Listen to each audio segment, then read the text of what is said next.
Hello friends, welcome back to your own channel success pathway.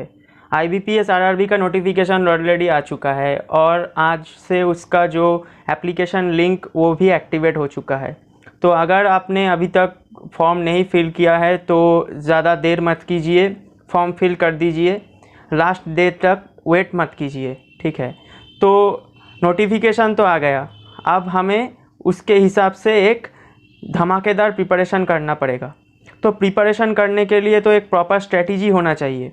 बहुत सा student मुझको पूछ रहा था कि एक प्रॉपर स्ट्रेटजी बना दीजिए सर IBPS RRB के लिए। तो आज मैं आप लोगों के लिए लेके आया हूँ एक proper strategy. IBPS RRB PO and clerk both exam के लिए एक प्रॉपर स्ट्रेटजी मैं आप लोगों के लिए लेकर आया हूँ आज। तो इस वीडियो को ध्यान से देखिएगा और हाँ, अंत में SBI क्लार्क मेंस और SBI क्लार्क प्री का रिज़ल्ट इस रिगार्डिंग एक छोटा सा इन्फॉर्मेशन मैं आप लोगों के साथ शेयर करूंगा। तो वो जानने के लिए और स्ट्रेटजी को बारीकी से समझने के लिए ये वीडियो अंत तक देखिएगा। तो चलिए स्टार्ट करते हैं आज का वीडियो। तो फ्रेंड्स, यहाँ पर RRB PO प्री लिखा हुआ है। इसको देखकर पैनिक में मत आ जाइए कि ये सिर्फ RRB PO का वीडियो है। ये RRB PO RRB clerk both का स्ट्रेटजी है, ठीक है। मैं ये RRB PO जो एग्ज़ाम है इसको बेस मानकर चल रहा हूँ, लेकिन जहाँ जहाँ पर RRB क्लार्क का स्ट्रेटजी में कोई चेंजेस आता है, कोई कम या ज़्यादा आता है, मैं आपको वहाँ पर बताता चलूँगा कि आपको क्या RRB क्लार्क के लिए स्पेसिफिक करना पड़ेगा। तो एक वीडियो ही आपका पूरा स्ट्रेटजी कवर कर देगा। आपको सिर्फ ध्यान से इस वीडियो को देखना है और हाँ, सिर्फ देखने से कुछ नहीं होता है। आपको ये जो स्ट्रेटजी है ये बैठ के फॉलो करना पड़ेगा एग्ज़ाम होने तक, ठीक है। तो चलिए आज का स्ट्रेटजी स्टार्ट करते हैं। और हाँ, स्ट्रेटजी स्टार्ट करने से पहले कुछ चीज़ें होता है जो मैं आप लोगों के साथ शेयर करूँगा।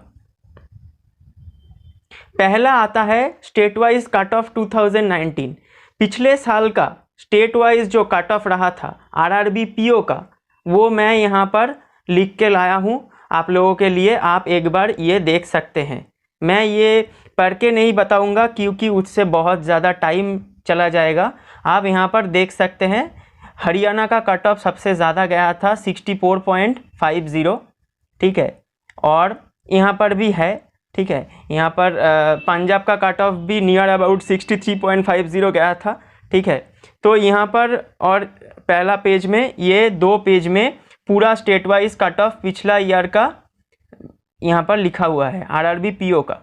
और यहाँ पर मैं बता दूँ कि RRB क्लार्क का स्टेट वाइज कट ऑफ मैं नहीं लेकर आया हूँ, जबकि मैं बता दूँ आपको कि RRB क्लार्क का जो कट ऑफ होता है वो 70 से 75, कुछ स्टेट में 75 से भी ऊपर जाता है, क्योंकि RRB क्लार्क का वैकेंसी बहुत कम होता है। तो उसका कट ऑफ ज़्यादा जाना कोई असंभव बात नहीं है, ठीक है। तो RRB एग्ज़ाम का प्रिपरेशन करने के लिए मैं एक बात आप लोगों को बता दूं कि आपको स्पीड और एक्यूरेसी एक साथ मेंटेन करके चलना पड़ेगा। आपको स्पीड से भी करना पड़ेगा और आपको एक्यूरेसी भी मेंटेन करके चलना पड़ेगा। ये दो चीज़ें आपको एक साथ लेके चलना पड़ेगा। कोई भी एक अगर आपसे छूट जाते हैं तो एग्ज़ाम आपसे छूट जा सकता है। तो चलिए नेक्स्ट देखते हैं। अब मैं आपके साथ शेयर करूंगा कि एग्ज़ाम पैटर्न क्या है। यहाँ पर मैं बता दूं कि RRB PO and RRB clerk both exam का जो पैटर्न होता है, प्री एग्ज़ाम का जो पैटर्न होता है वो सेम होता है। यहाँ पर आप देख सकते हैं रीजनिंग का नंबर ऑफ क्वेश्चंस 40 है, मैक्सिमम मार्क्स 40, यानी कि हर क्वेश्चन में 1 मार्क्स। एंड न्यूमेरिकल एबिलिटी जो कि PO में क्वांटिटेटिव एप्टीट्यूड हो जाता है, उसमें भी 40 होता है। और ड्यूरेशन में आप देख सकते हैं कि कॉम्पोजिट टाइम ऑफ 45 मिनट्स लिखा हुआ है। इसका मतलब आपका टोटल टाइम यहाँ पर दिया जाएगा।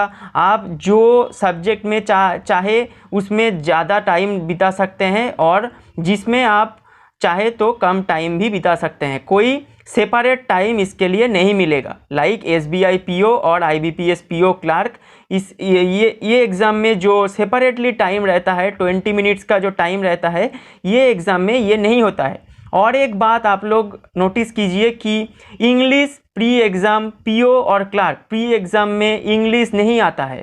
तो अगर आप इंग्लिश में थोड़ा सा भी वीक है तो ये आपके लिए एक गोल्डन अपॉर्चुनिटी है। तो ये था पूरा exam pattern RRB PO and RRB clerk का। अब हम एक एक सब्जेक्ट को लेके चलेंगे। पहला जो सब्जेक्ट है हमारा वो है क्वांटिटेटिव एप्टीट्यूड, और अगर मैं बात करूं तो RRB क्लार्क का, तो वो हो जाता है न्यूमेरिकल एबिलिटी।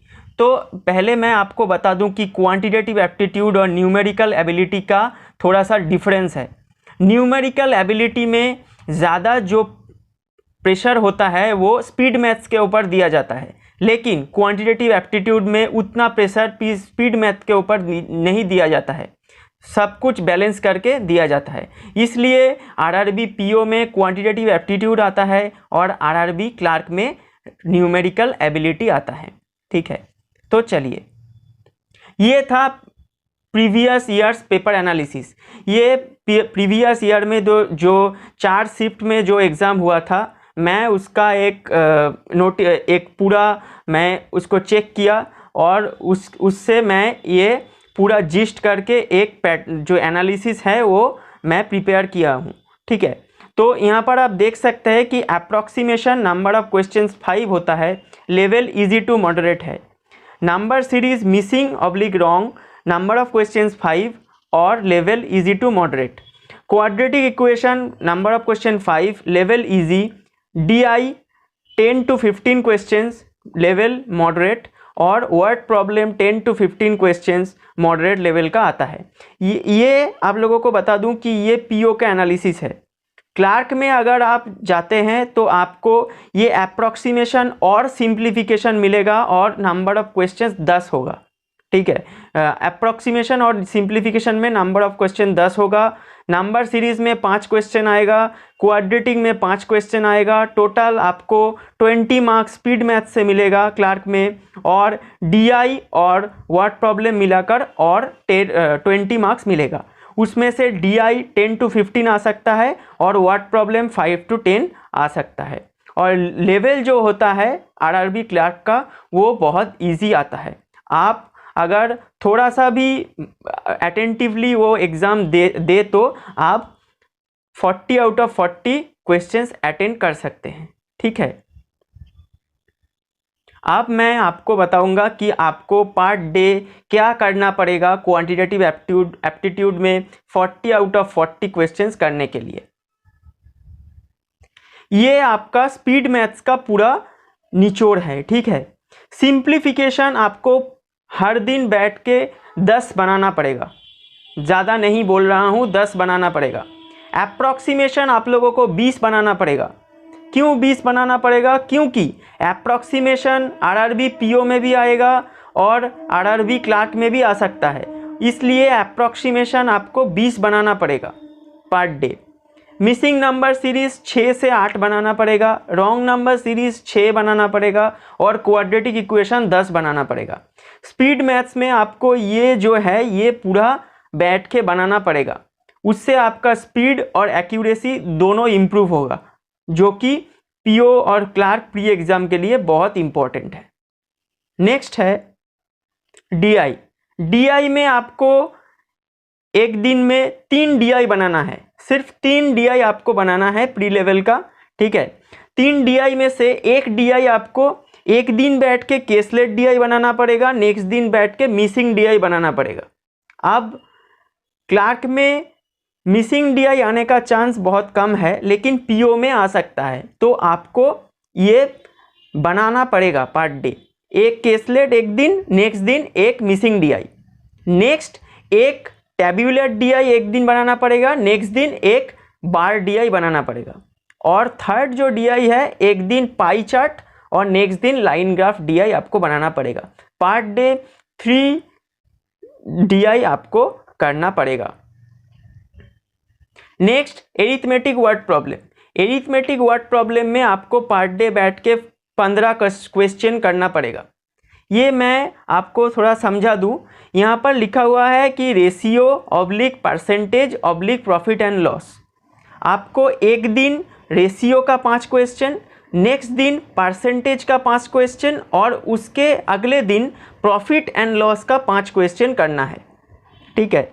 और जिस दिन आप रेशियो का 5 क्वेश्चन बनाया उस दिन आपको बैठ के SI एंड CI में से और टाइम एंड वर्क में से एंड टाइम एंड डिस्टेंस में से कोई एक चैप्टर उठाना है और उससे 5 क्वेश्चन बनाना है।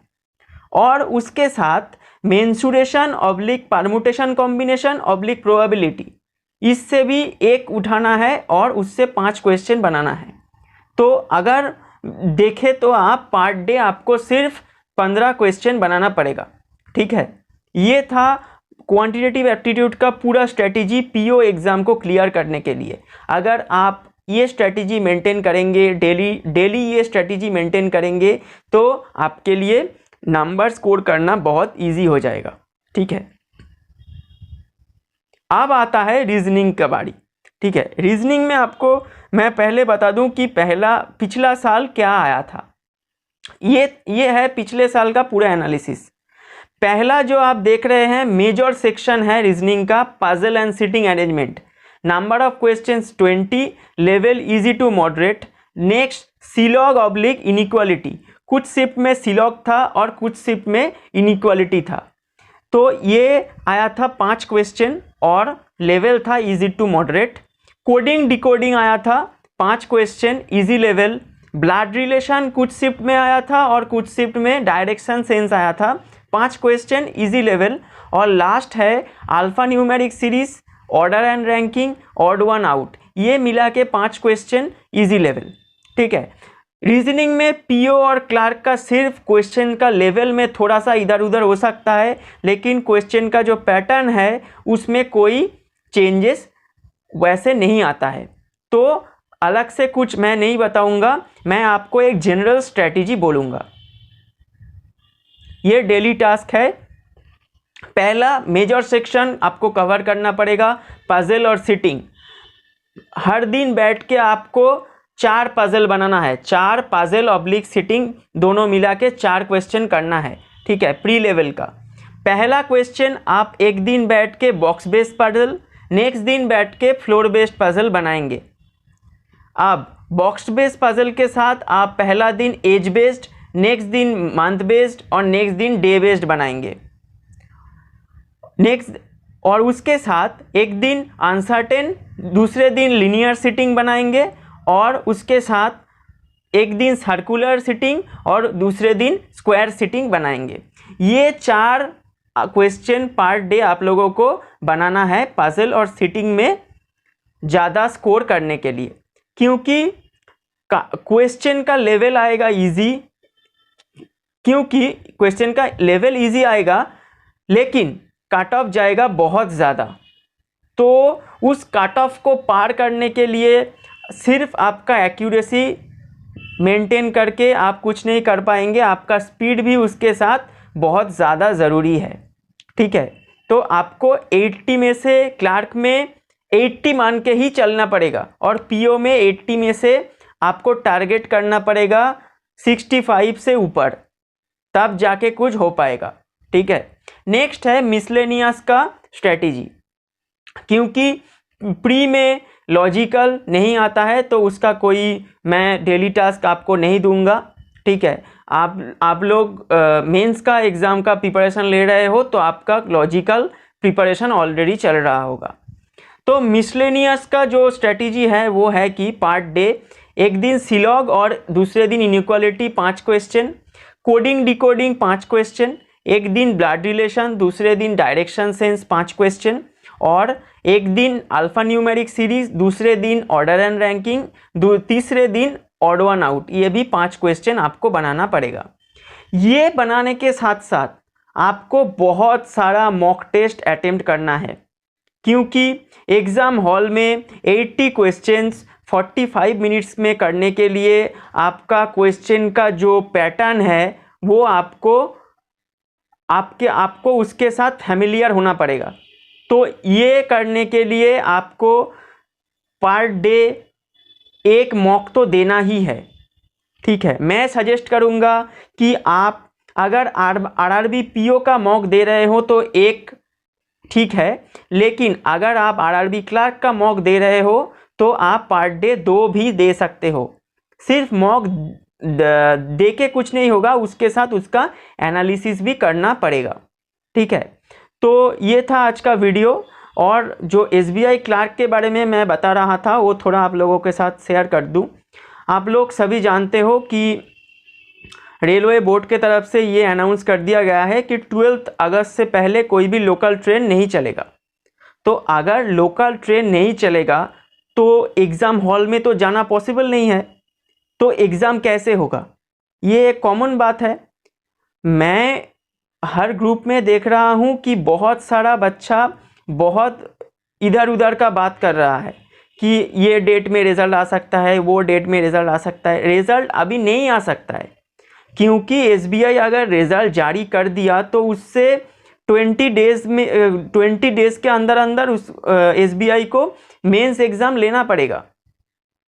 तो कैसे वो जारी करेगा? अब नहीं कर सकता है। 12 अगस्त के बाद में मेरा जो अनुमान है, ये कोई ऑफिशियल कोई बात नहीं है, मैं पहले ही क्लियर कर दूं, कोई ऑफिशियल बात नहीं है।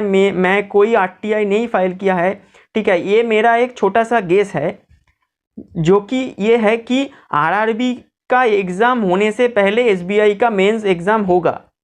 तो उसके लिए मेरा जो अनुमान है कि अगस्त मंथ का 3rd वीक में एसबीआई का रिज़ल्ट आने का पूरा चांस है, प्री का रिज़ल्ट का आने का पूरा चांस है। और अगर आ गया तो उससे आप लोगों को मैं बता दूं कि रिज़ल्ट आने के बाद में आपको सिर्फ 15 to 20 डेज़ मिलेगा, और उसके बाद सितंबर का 1st week to 2nd week के अंदर अंदर एसबीआई का मेंस एग्ज़ाम हो जाएगा।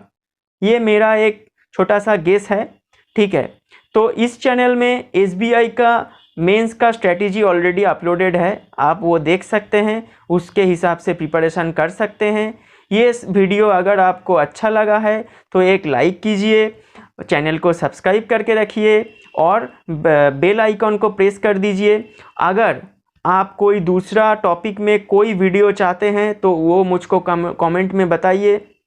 इस चैनल का एक व्हाट्सएप ग्रुप और एक टेलीग्राम का ग्रुप है, उसका लिंक मैं डिस्क्रिप्शन में दे दूंगा, उससे भी आप जुड़ सकते हैं।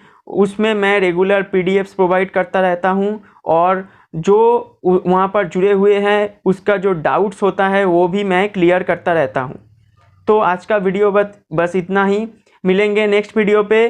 तब तक के लिए प्रिपरेशन एकदम मस्त कर लीजिए।